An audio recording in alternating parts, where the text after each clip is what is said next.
back, guys. Gvids here. Today's video is a little bit different than my normal ones.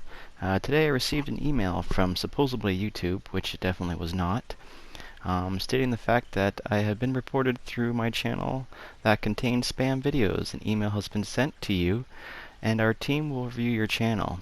The questionnaire must be filled out and sent in response. If you do not fill out the survey, and therefore our team fails to review your channel will close.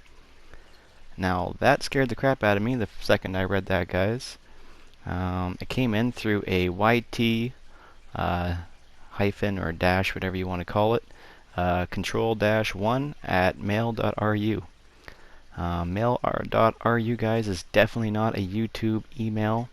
They will definitely not use that on it. As you see here, it is mail.ru. You look by the signed by or mailed by, either one. And those are not where YouTube would use it. Now I'll go to YouTube's and show you that. So it's a little bit slow moving around here. Now I just don't want this to happen to anyone, guys. They are asking you to give them your channel link, if you have any copyright strikes, yes or no, and they're asking you for your password at the bottom of this. Do not give anyone your password over email. YouTube does not require your password to get into your accounts. So they will never ever ask it for you. So make sure you guys, if you do come across this email, do not give any information to them. If you want to see what I wrote, I just said I did not receive a questionnaire because I didn't understand that's what they were saying. Then I realized that he wanted my password, so I just kind of started lying to him, saying that I needed to go to work, how long I can have to provide the information from.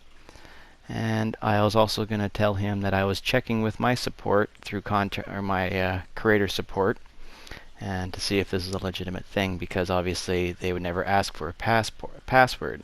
And that was the last that I've heard of it, so I'm pretty sure that obviously this is a big old scam, and they're trying to get people's information from you. So guys, please be safe. If it does come across this, report it to YouTube. Make sure if you feel like you need to check up on it, just contact your creator support and see how your channel's doing, and I'm sure everything will be fine. But I hope this helped you out, guys. Make sure you share this and subscribe, and I'll catch you on the next one. Peace.